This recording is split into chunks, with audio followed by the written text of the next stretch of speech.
Halo, Assalamualaikum warahmatullahi wabarakatuh.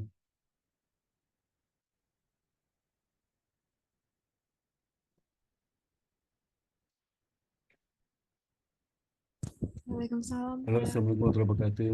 Waalaikumsalam, Pak.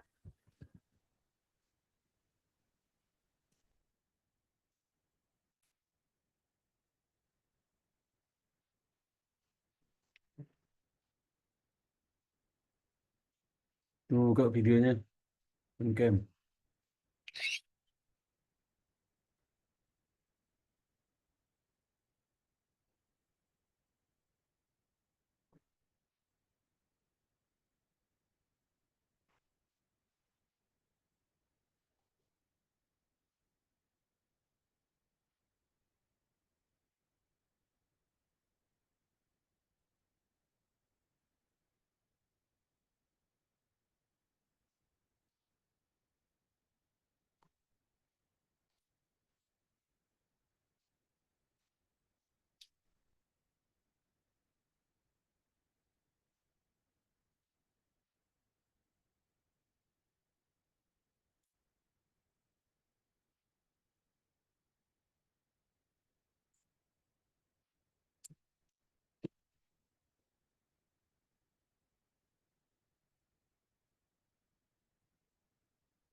Lebih itu, lebih itu, Siti Abia, Hadir, Pak. Ditya Pak, saya hadir para Vito. Ditya Febian hadir. Hadir, Pak. Siti Najla, Hadir Pak saya. Fariza, Hadir Pak. Alia Agusti, Hadir Pak. Yunita, Hadir Pak. mana Yunita? Halo, Halo Yon, Pak. Abraham,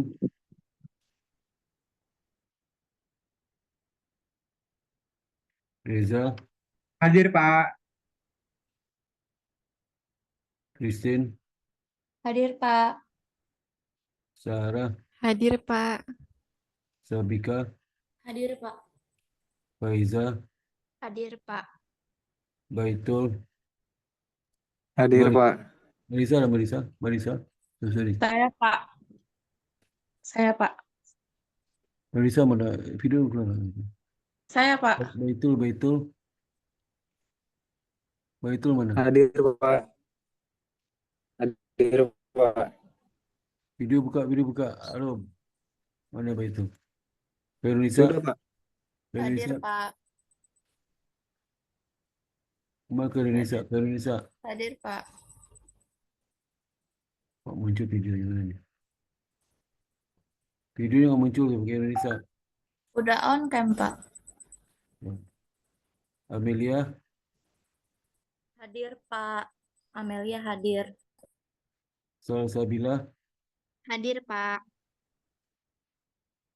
Alda, Hadir Pak. ya ini semua. Tapi nggak ada si Abraham. Ada Pak. Mana Abraham? Mana Aduh, diam aja.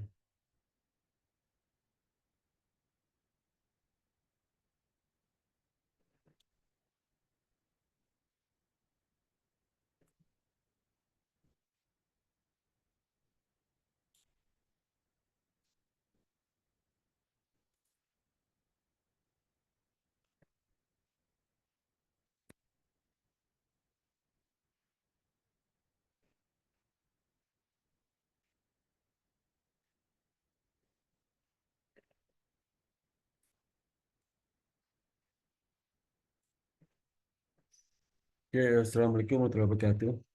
Waalaikumsalam, Pak. Nah, hari ini kita bahas mengenai risiko pasar, market risk ya. Jadi sebenarnya kita ketahui market risk itu risiko muncul karena ada perubahan harga di pasar ya. Ya. Eh, Bagi perbankan yang dengan dampak risiko pasar, tentu saja bank-bank yang melakukan trading di pasar, terutama trading dari sekuritasnya. Dan bank itu trading berbentuk uang dan sekuritas. Karena bank itu bukan sektor real, dia jasa jual beli uang dan jasa dengan pinjaman ya. Oke, sebentar dulu.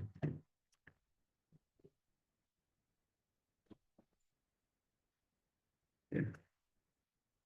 Nah, nanti kita akan jelaskan ada 3 metode dalam pengukuran market risk, yaitu risk metric, historic atau back simulation, dan Monte Carlo simulation. Nah, kita lihat definisi dari apa dari market risk itu ya. Saya jelaskan tadi ya. Ini ada lagi azan. Tunggu azan dulu ya. Azan dulu deh. Lagi azan. Iya Pak.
Oke, masih azan. Bentar.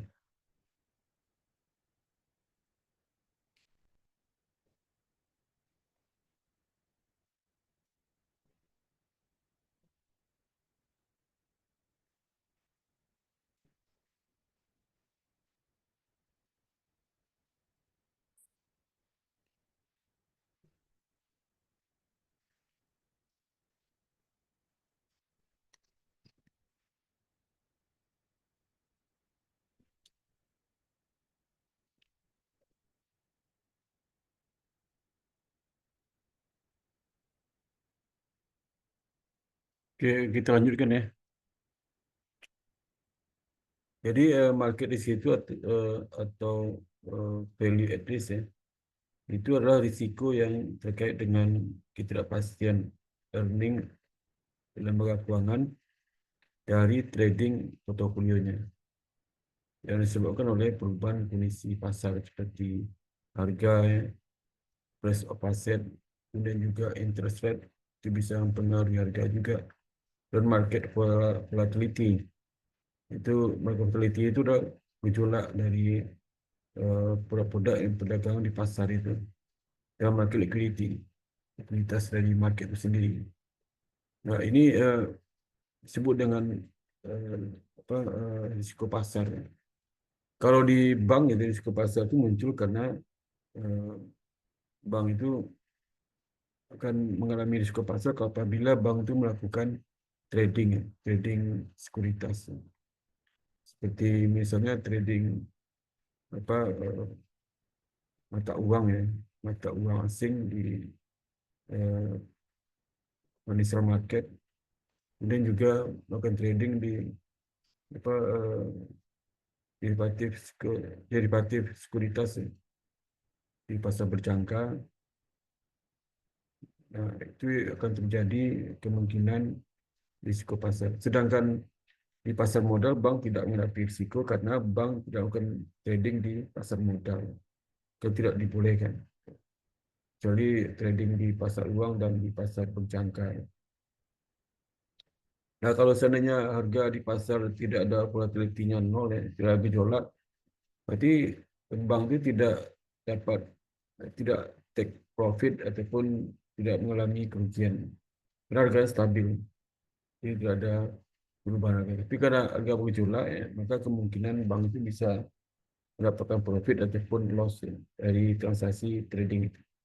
Atau bisa juga kalau bank itu tidak melakukan trading, ya, tidak melakukan trading memiliki mata uang asing tapi tidak ditradingkan di pasar uang, maka bank dia tidak akan mengalami risiko pasar ya, kecuali pada saat penjabaran laporan keuangan, penjabaran transaksi dan penjabaran laporan keuangan.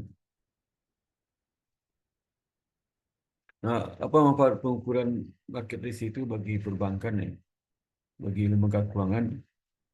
Pertama untuk manajemen informasi manajemen, mereka informasi bagi manajer senior mengenai risk exposure yang dihadapi perusahaan, ya. Sehingga dari hasil ini bisa antisipasi program mitigasi untuk mengurangi dampak kerugian atau menetapkan limit, setting limit. Setting limit terkait dengan trading di pasar uang dan pasar berjangka. Jadi contoh setting limit terhadap volume transaksi, kemudian juga batasan profit atau loss yang akan dihadapi oleh para trader ya. Kemudian juga limit lainnya gitu. Dan juga yang ketiga untuk resource allocation ya. Jadi dengan membantu identifikasi area-area yang berpotensi memberikan return terbesar per unit risiko, sehingga dapat mengalokasikan sumber daya secara optimal. Jadi nanti akan bisa diidentifikasikan berapa potensi risiko yang dihadapi dalam setiap kegiatan unit itu, sehingga bisa antisipasi eh, finance pendanaan untuk mengantisipasi kerugian itu. Ya. Karena ini terkait dengan recovery kan, recovery risiko. Kalau dana tidak ada maka recovery-nya akan lama dan menambah kerugian yang akan dihadapi oleh perbankan atau lembaga keuangan itu. Nah, yang keempat itu evaluasi kinerja. Ini membantu dalam mengevaluasi kinerja perusahaan. Ya. Apakah kinerja nanti akan mengalami peningkatan atau kenaikan. Dan terkait dengan inflasi, pengaturan inflasi agar membantu lembaga keuangan dalam penghindaran risiko yang dihadapi. Dan juga ada beberapa kebijakan dari regulator yang tujuannya untuk melindungi kepentingan nasabah sehingga menghalangi bank untuk melakukan tindakan yang sifatnya tidak prudensial atau menantang risiko atau uh, risk lover menyukai risiko sehingga mengindahkan prudensial sehingga merugikan nasabah. Ya, apa kebijakan dibuat oleh regulator untuk hari itu ya? Untuk melindungi konsumen terutama yang pihak ketiga. Nah, ada 3 model risiko pasar yang digunakan oleh lembaga keuangan. Yang pertama risk metric ya, atau varian atau covariant approach. Yang kedua historic atau back simulation. Yang keempat Monte Carlo simulation. Ya. Pertama kita lihat risk metric model. Jadi sebelum masuk ke risk metric model ini, saya mengenal bahwasanya market risk itulah estimasi kemungkinan kerugian dalam kondisi yang berlawanan. Ya. Jadi kondisi berlawanan itu artinya ekspektasi dari pelaku di pasar sehingga menimbulkan kerugian. Ya. Nah, market risk diukur dengan daily earning at risk. Berapa potensi risiko terjadi harian itu. Itu disebut dengan DER. Bisa 1 hari, 2 hari, 3 hari ke depan. Nah, DER itu kalau sudah belajar buku investment itu ada juga di situ investment. Buku Gruber ya. Di situ. Nah, ada 3 komponen. Yang pertama market value position, jumlah jumlah saldo yang ditradingkan di pasar modal itu. Yang kedua price sensitivity body position, sensitivitas harga terhadap posisi yang bersangkutan. Dan potential adverse move in yield atau disebut juga perkalian antara market value of the position sama uh, apa perkalian antara price sensitivity terhadap potential adverse move in yield itu adalah sebutkan price volatility.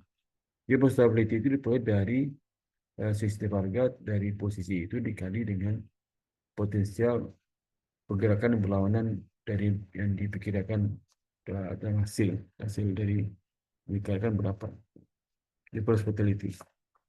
Tidur itu posisi yang diperdagangkan dikali yang price volatility. Ya. Nah, misal contoh suatu lembaga keuangan mempunyai zero coupon bond dengan posisi market value sekitar harga $1 juta. Ya. Masa tempoh 7 tahun dengan harga pasar saat inilah $1.631.83 ya. Yield dari obligasi ini adalah 7,243% per annum per tahun. Di contoh di atas maka diketahui market value posisi adalah 1 juta. Harga pasar saat ini 1 juta. Ya. Market value opposition itu nilai posisinya 1 juta. Manajer lembaga keuangan ingin mengetahui potensi exposure yang dihadapi lembaga keuangan jika suku bunga berubah akibat kondisi pasar yang kurang baik esok harinya. Nah, cara itulah pakai rumus DER tadi, DER. DER itu daily price volatility. DER itu kita hitung berapa daily price volatility-nya. Itu sensitif harga terhadap small change yield ya, dikali average daily yield move. Jadi sama dengan minus modified duration dikali average daily yield move. Modified duration itu diperoleh dari durasi dibagi 1 tambah R. Kalau durasi 7 ya, tadi kan 7 tahun tuh. Durasi 7, bukan 7 tahun, durasi 7. Berarti ini kan kalau 7 itu berarti umur sama durasi sama. Durasi 7 tahun diketahui. Dibagi dengan 1 tambah R. Yieldnya 7,243. Berarti tambah 1 berarti 1,07243. Dapat 6,527 modified duration-nya. Ya, jadi sehingga kita bisa memasukkan price volatility minus modified duration 6,527 dikali potensi adverse. Nah, potensi adverse move in yield itu diperoleh dari ini. Standar deviasi perubahan yield harian sama dengan 10 basis point, ya, 0,01, ya, ya, 0,1. Kemudian eh, karena dia itu apa, standar deviasinya adalah terkait dengan ini, dengan apa, dengan sorry, ya, 16,5 basis point dengan standar deviasi lah 5%. 5% itu kalau standar deviasi, kalau apa, errornya 5% ya, maka Z-nya di sini itu nilainya 16,5 basis point, ya. Nah, itu 1,65 kali standar deviasi, ya. Sehingga min di mana 16,5 basis point ini sama dengan 0,0165 basis apa basis point. Satu basis point itu per 1000, ya, per 1000, ya.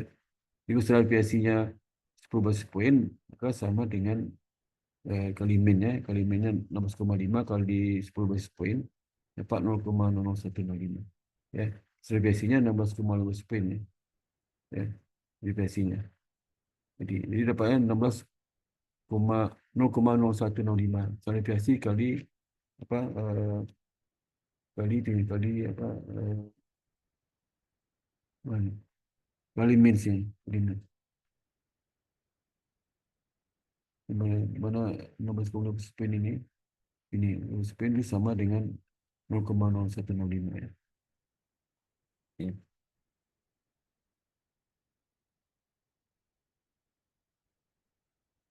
Nah, jadi dapatnya 0,01037 minus. Jadi artinya terjadi penurunan harga penurunan harga dari eh, obligasi itu sebesar minus 1,037%. Maka dirinya adalah 1 juta dikali minus 0,137%, residuality-nya dapat minus 10,7. Jadi penurunan harganya 10 dolar, 10.000 dolar, 370. Kalau standar deviasi perubahan yield rate sama dengan 10 basis point, ya. Si standar deviasi.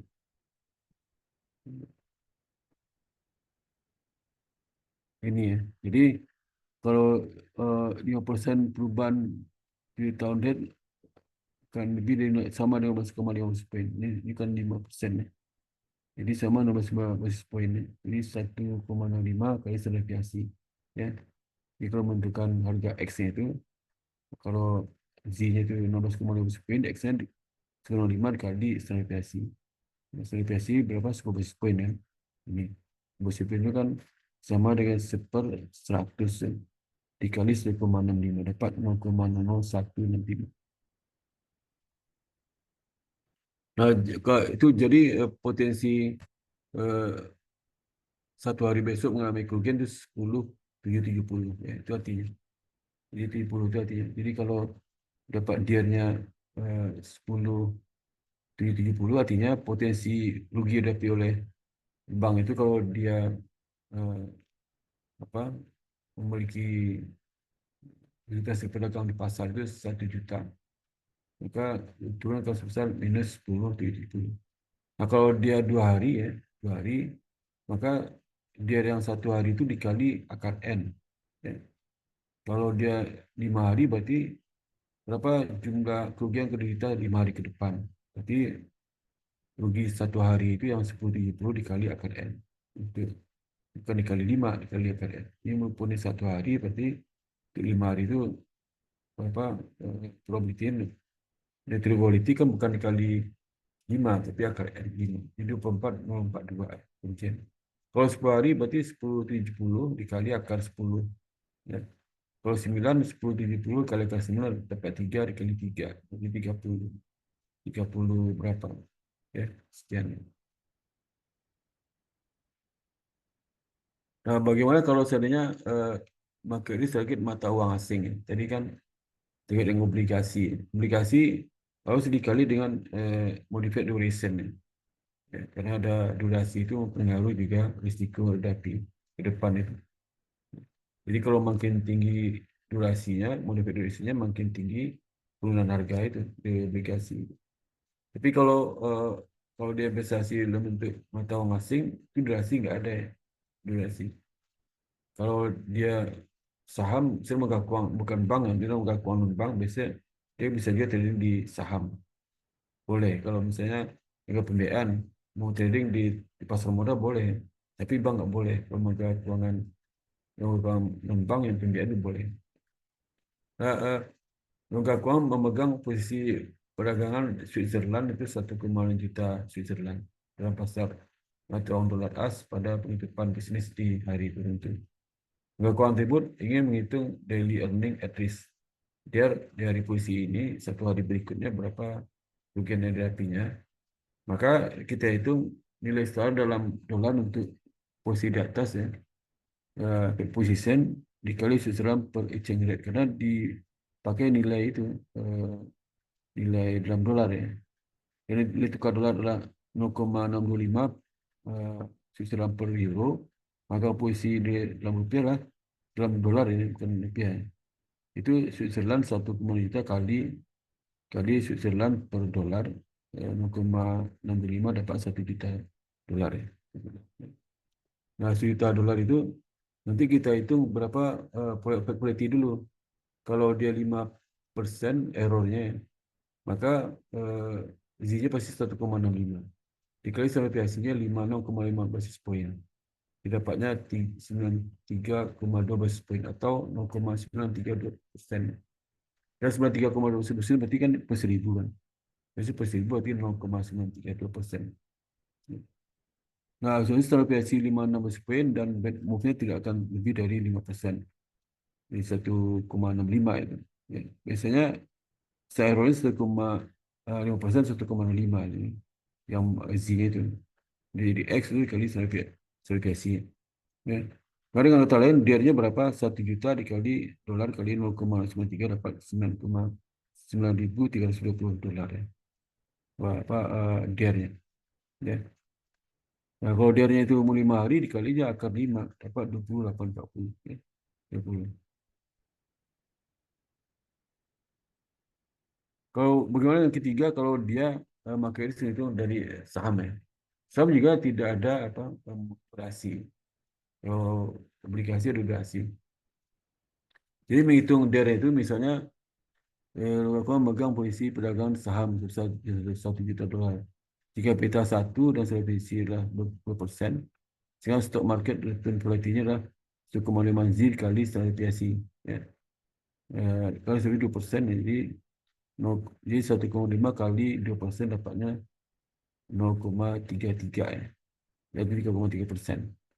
Ya 1 juta kali 0,033 dapat 33.000. Jadi ini negatif ya. Jadi dianya kerugian maksimal dalam pengakuan itu jika dia megang saham 1 juta maka rugi akan sebesar 33.000. Nah, bagaimana kalau kita menghitung secara portofolio? Berapa DER? DER portofolio itu kita mengadopsi teori portofolio ya. Berapa variasi di portofolio itu? Risiko portofolio berapa? Jadi dalam merumus portofolio itu eh, DR itulah DR risiko ya. DR portofolio A dikuadratkan tambah DR portofolio B dikuadratkan tambah DR portofolio C dikuadratkan. Ya, ini. Kemudian ini kurung ya, kurung ini. Tambah dengan hasil dua korelasi dua row AB kali DR A kali DR B. Ini kan row-nya korelasi antara sekuritas A dan B. Kemudian tambah dengan dua row sekuritas A dan C kali DR A dikali DR C. Jadi terakhir dua row B dan C. Jadi kombinasi kalau dia punya tiga sekuritas, kombinasinya A dan B, ya, kemudian A dan C, dan C dan B. Itu apa uh, itunya pasangannya ya. Ya. Karena kan portofolio hubungan itu kan hanya dua tidak boleh tiga ya. Jadi kalau dia tiga berarti kombinasinya ada tiga kombinasi. Maka dua kali tiga kali juga. Pertama lah korelasi A dan B, kemudian korelasi A dan C, korelasi B dan C. Jadi kalau empat banyak lagi. 4 itu berapa itu? Pakai hitung binomial ya. Berapa akomodasi kalau ada empat empat jenis ya. Jadi akomodasi berapa? A dan B, A dan C, kemudian A dan D. Kemudian B dan C, B dan B, B dan D. Kemudian C dan D itu. Jadi ada berapa itu? Jadi ada rumus binomialnya ya. Nah, ini 3 ya. Ini misalkan contoh, misalkan negara keuangan itu memiliki 3 jenis sekuritas dalam satu portofolio. Asetnya yaitu obligasi, pertama obligasi umumnya di tahun, zero coupon bond, fixed income ya. Posisi spot, yang kedua posisi spot Switzerland, mata wang asing. Itu $1 juta market value. Dan juga posisi stock market, ini $1 juta juga. Kemudian nilai DER untuk masing-masingnya lah. Ya, dari kan kalau untuk yang obligasi itu 1070 ada hitung tadi kan. Hitung tadi berapa DER. Nah, sebagai contoh sebelum ya, obligasi berapa DER-nya terus Switzerland Postport nilainya ada itu 93,20. Kemudian nilai ekuitas tadi 3.200. Ini informasi sebelumnya nih. Ini kalau yang apa ini yang DER untuk apa saham ya, saham itu 3.000. DER untuk yang mata uang tadi berapa? Mata uang ini 2840. Dan untuk obligasi tadi dapatnya lah.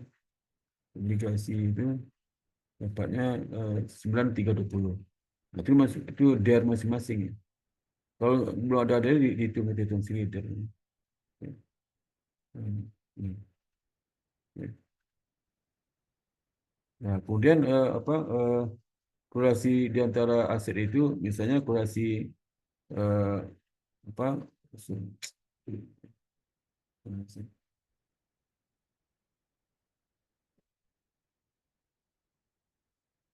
kalkulasi ini mau nih ya. Jadi korelasi antara obligasi dengan Switzerland atau Switzerland itu -,2 diketahui. Korelasi antara eh, obligasi dengan saham 0,4. Korelasi antara Switzerland dengan stok itu saham itu 0,1. Jadi satu negatif ya. Eh, Negasi Switzerland itu negatif, mata uang Switzerland, kemudian positif obligasi dengan saham. Kemudian saham dengan mata uang asing dengan saham itu. Sekarang apa kita hitung portofolionya? Tadi rumus portofolio apa? DER dari sekuritas pertama dikuadratkan kali DER sekuritas kedua dikuadratkan, ditambah eh, DER dari sekuritas pertama dikuadratkan tambah DER sekuritas kedua dikuadratkan tambah dengan DER sekuritas ketiga. Sebagai pertama apa? Obligasi, yang kedua mata uang asing, yang ketiga saham ya. Kemudian masing-masing dihitung eh, 2 kali row ya, korelasi dikali DER obligasi kali DER Switzerland. Jadi hubungan berapa? Obligasi sama sama ini, obligasi sama ini sama apa? eh, Mata uang Switzerland tuh hubungannya negatif 0,2 dikali DER obligasi dikali DER Switzerland itu. Tapi tidak dikorekkan ya dikalinya. Lalu tambah dengan hasil 2 kali row antara obligasi dengan saham. Itu 0,4 korelasinya positif. Kemudian DER obligasi 10.070 dikali DER-nya saham 33.000. Kemudian rekomendasi ketiga 2 kali row antara row itu korelasi antara Switzerland sama saham itu 0,1 dikali DER dari dari eh, Switzerland atau Switzerland dikali dengan DER saham itu 33.000. Nanti dikurung antara hasil penjumlahan DER sama hasil uang roh itu dipangkat 2, pangkat setengah atau akar dari ini. Jadi boleh 39,969. Jadi dia portofolio 39,969. Jadi kalau biar portofolio itu akan semakin kecil kalau sebenarnya korelasi semakin kecil kalau korelasi negatifnya makin besar. Misalnya korelasi antara obligasi sama apa sama ini eh, sama mata uang Switzerland itu kan -0,02. Kalau ditambah korelasi meningkat negatifnya jadi 0,5, berarti dia portofolio akan turun ya, bukan 9 lagi, mungkin di bawah 39. Tapi kalau korelasi positif makin menguat, maka dianya makin berisiko naik dernya. Dia portofolio naik bukan 39, mungkin di atas 39. Ya. Jadi korelasi itu mempengaruhi. Kalau korelasi makin negatif mengurangi dari portofolio, kalau korelasinya positif akan menaikkan dari portofolio. Ya. Itu yang eh, arithmetic gitu dalam menghitung risiko pasar yang dihadapi oleh perusahaan dalam lembaga keuangan. Jadi lembaga keuangan itu dalam portofolio itu berusaha investasi pada eh, pada sekuritas eh, paket itu keranjang itu portofolio itu yang memiliki hubungan negatif. Ya. Kalau positif semua kemungkinan dia sangat tinggi berisiko. Ya. Karena kalau perusahaan rugi, B juga rugi. Perusahaan B untung, dia untung. Jadi hubungannya positif berisiko. Tapi kalau negatif, kalau A itu rugi, B positif, B untung. Kalau B rugi, A untung. Jadi ada coverage-nya lah. Ya. Nah, yang ketiga metode historik atau back simulation. Ya. Ini juga menentukan berapa risiko pasar yang dihadapi 1 hari berikutnya, 2 hari berikutnya, 3 hari berikutnya. Jadi kita harus menghitung DR-nya. DR dari eh, dengan metode historik ini. Nah, model lebih sederhana dibandingkan tadi itu kan pakai statistik ya. Ini enggak ya. Ini tidak menggunakan distribusi normal dari return yang merupakan asumsi utama dari simetrik ini. Ya. Dan juga tidak memerlukan perhitungan korelasi atau standar deviasi. Ya.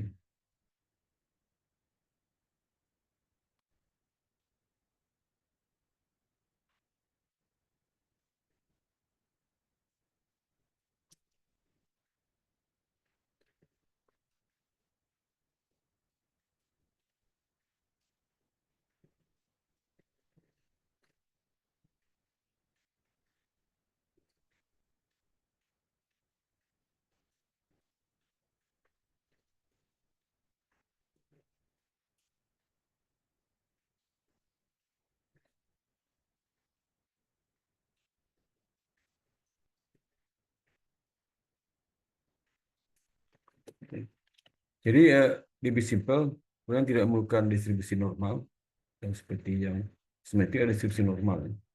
Dan tidak memerlukan perhitungan korelasi atau standar deviasi dari individual aset return. Tidak perlu, dia hanya memerlukan ada beberapa langkah ya. Di dasarnya lah aduh, merevaluasi kembali portofolio berdasarkan harga aktual return dari aset yang ada di hari kemarin, 2 hari yang lalu, dan biasanya sampai 500 hari yang lalu. Jadi nanti dilihat berapa return risk and return yang diperoleh oleh perbankan itu 1 hari sebelumnya, 2 hari sebelumnya, 3 hari sebelumnya, sampai 500 hari sebelumnya sejak sekarang. Ya, nah, itu dihitung risk and return setiap hari itu. Dan dengan apa? Dengan deviasi 5%, dengan errornya 5%. 5% errornya berarti kan kalau di 100% berarti kalau 5% berarti berapa ya? Kalau dia kalau dia 500 hari kan itu 500 hari. Berarti 5% dari 500 hari 25 hari gitu. 25 hari kemungkinan dia 5 hari yang buruk ya. Kan 5% itu setelah errornya. Dia setelah error kan errornya berarti kan di luar ekspektasi dia. Berarti kan risiko. Ya, risiko itu sesuai dengan harapan. Harapan itu standar error kalau di statistik. Jadi kalau 5% dari terburuk, kalau menggunakan standar error 5%, ya, berarti 5% dari 15 hari 25 hari. Nah, hanya 5% dari hasil adalah terendah. Jadi setelah itu dihitung ranking yang paling tinggi risikonya sampai paling rendah. Nanti ambil ranking 25, itulah arithmetic apa DR-nya sini. Jadi ini langkah-langkahnya ya. Pertama, konversikan posisi dalam mata uang asing ke dalam home currency. Di sini kan dolar home currency. Kan ini tukar sekarang. Kemudian langkah kedua, kita ukur tingkat sensitivitas dari masing-masing posisi itu. Jadi satu dolar itu berapa persen apa sensitif terhadap kalau perubahan kurs itu berapa persen naiknya, berapa persen turunnya. Yang ketiga, ukur risiko. Ya, kemudian angka keempat, persentase perubahan aktual nilai tukar mata uang untuk setiap 15 hari yang lalu. Jadi itu setiap hari, satu hari sebelumnya itu risiko masing-masing itu. Kemudian keenam hitung VAR-nya dengan meranking. Ya. Jadi ranking kan kelima. Nanti VAR itulah urutan ke-25 kalau dia 5%. Ya. Jadi ranking ke-25 itulah yang merupakan VAR-nya dari dia menyimpan mata uang eh, yen sama Swiss franc ya. Ini contoh ya, misal angka pertama ya, kita ukur exposure-nya. Jadi kalau seandainya posisi sekarang kan sekarang 1 Desember ya, misal sekarang 1 Desember posisinya. Nah saat ini kurs dia memiliki mata uang asing itu 500 juta yen. Kemudian mata uang Swiss franc itu 20 juta Swiss franc. Kemudian nilai tukar saat ini, dari saat inilah 1 yen itu sama dengan 130 yen sama per dolar. Jadi 130 yen per dolar. Jadi kalau 1 dolar berapa? 1 dolar ya 130 kan. Kemudian kalau Swiss franc kursnya 1,4 Swiss franc per dolar ya. Ini kebalik kalau kita kan quotationnya eh, rupiah per dolar. Rupiah per home currency per eh, per apa foreign currency. Kalau di Amerika itu kursnya foreign currency per home currency ya kursnya. Ini kebalik sama kita. Ya. Tapi nggak ada masalah kan kalau dia 1,3 yen 1 dolar Pak. Maka 500.000 dibagi 1,3 nanti itu dapatkan dolarnya. Di berapa dolar untuk 15 juta yen itu berapa dolar? Maka 15 juta dibagi 1,3 karena setiap 130 yen itu nilai 1 dolar. Jadi kalau dalam dolar berarti 500 juta yen dibagi 1,130 130 bagi 1,10 ya. Nah, begitu juga kalau dia Swiss franc itu 1,4 Swiss franc itu 1 dolar. Jadi kalau dia memiliki 20 juta Swiss franc dikonversi ke dolar, berarti 20 juta bagi 1,4 ya. Dan oke, sebentar.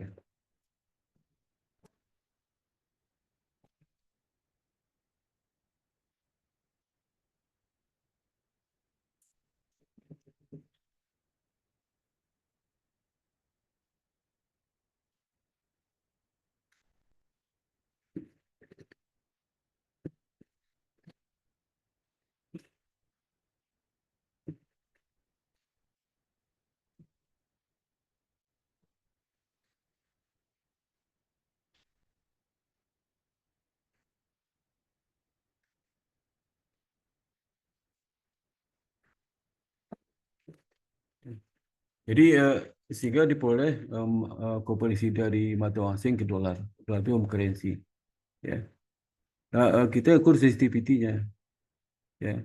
Sensitivity kita ukur kalau terjadi kenaikan 1%. Ya. Jadi 1% itu berarti eh, kalau akhirnya berapa itu?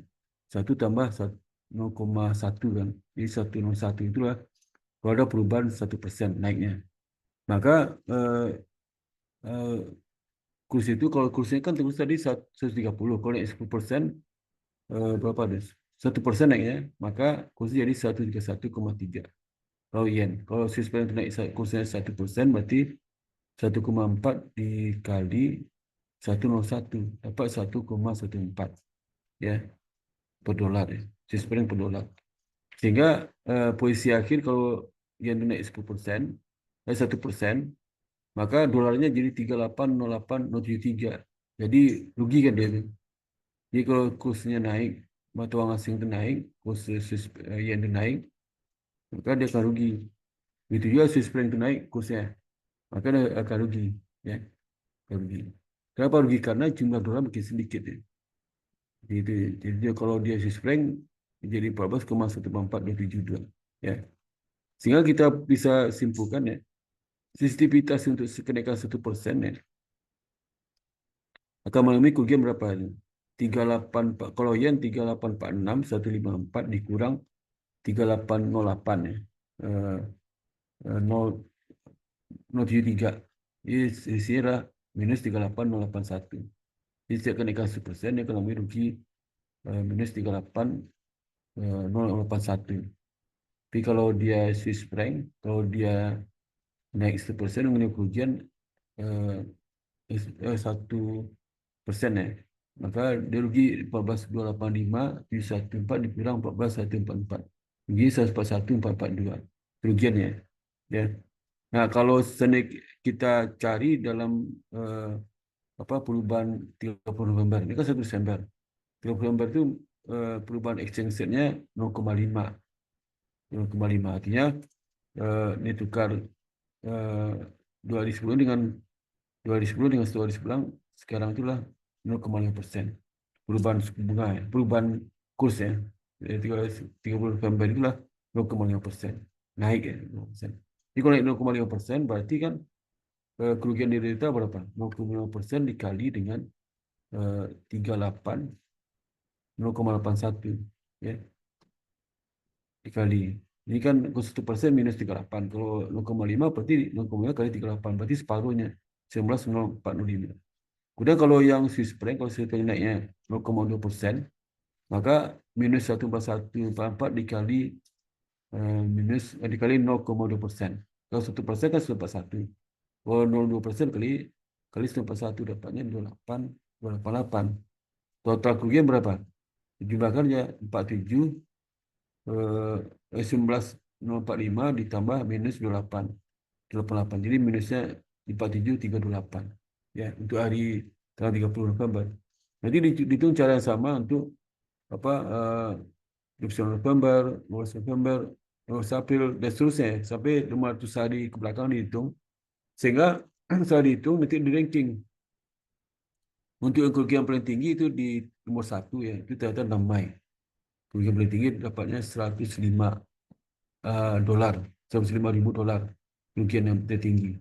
Kemudian nomor 2 tertinggi adalah transaksi tanggal 27 Januari posisinya. Ini minus 103 dolar. Nah, karena ini dia 5% dikali 500 kan dapat 25 kan angkanya. Maka dihitung ranking 25 itu berapa kerugiannya. Nah, kalau ranking 25 itu kerugiannya minus 47,328,9. Ini agak VAR ya. Dia VAR. VAR itulah value at risk-nya. Jadi kerugian yang dirita hari ke-25 itulah yang enggak VAR. VAR-nya. Ya. Jadi VAR-nya minus 48,9. Ini jatuh pada tanggal 30 November 2003. Itu VAR. Ya. Nah, sehingga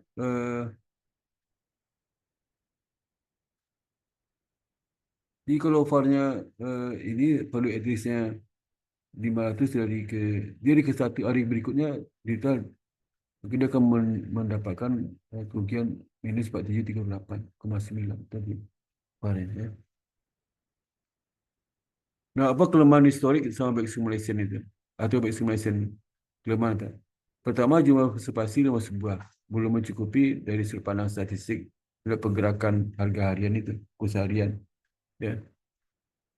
Jadi misalnya sebaiknya 5% dari 1.000, dari 1.000 ke 50 tu. Jadi utang ke 50 hari sebelumnya. Itu bisa mengcover. Ya. Nah, kelemahan itu bisa di cover oleh metode ketiga Monte Carlo simulation simulation. Ya.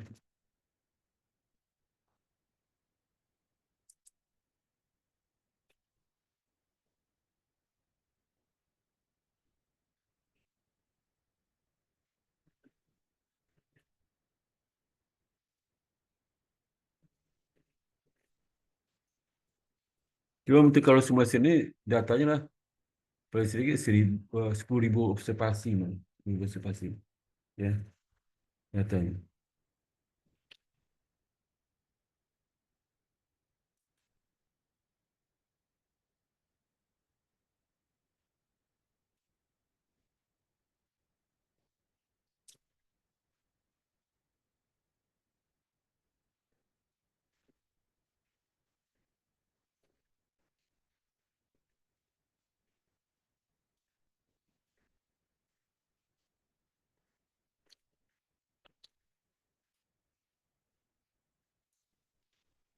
Ya, dia menggunakan metrik covariant historis dan random number generator untuk menstatistikkan observasi.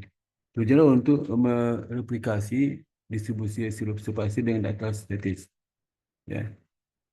Nah, langkah pertama dalam eh, metode apa?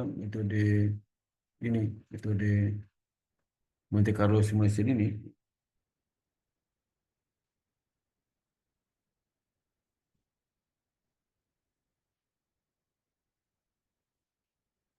itu menghitung historik varian. Kemudian metrik dari polling perubahan kurs dari mata uang asing itu. Kemudian yang kedua, metrik di atas dikomposisikan ke dalam dua simetrik. Itu metrik A dan AXN. Jadi kalau eh, simetriknya metrik A di AXN, kemudian kalau apa di mana A menjadi kolom di kolom B. Ini kalau metrik matematik ya. Ya. Mhm. Itu jadi saya ngasih contoh karena itu nanti di materi lain ya, mungkin di lanjutan dari metrik, dari lanjutan dari manajemen ya. Oke, hanya demikian itu ya. Materi ini ada pertanyaan nggak? Pertanyaan, ya.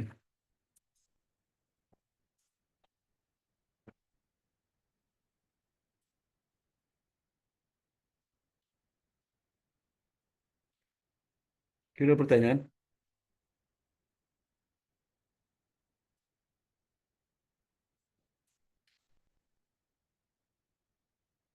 kira pertanyaan,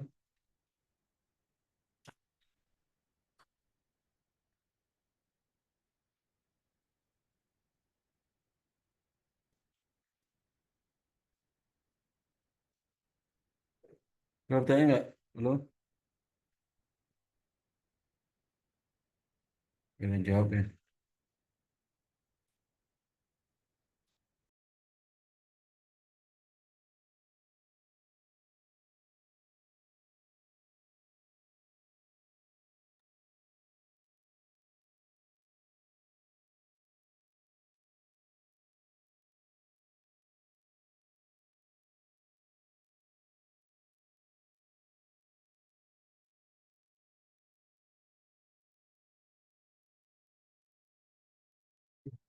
Bagian.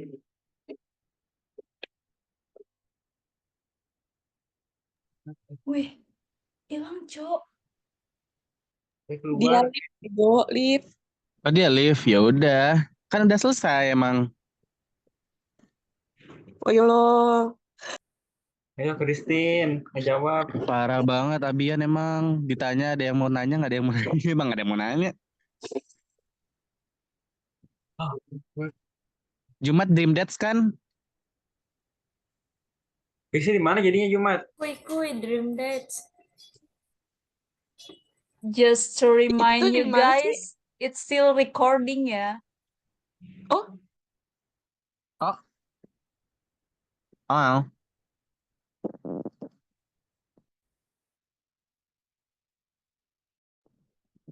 Berarti ini kita tungguin apa kita keluar? Abian coba chat pas Sparta deh.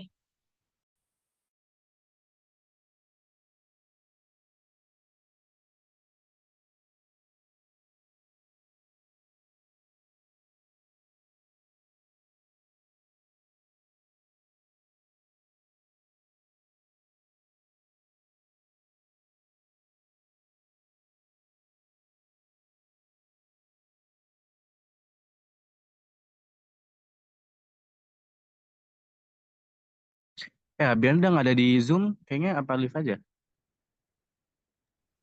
Gue takut. Abian tanya dulu. Abian nggak ada di sini, nggak ada di Zoom. Telepon Abian, telepon.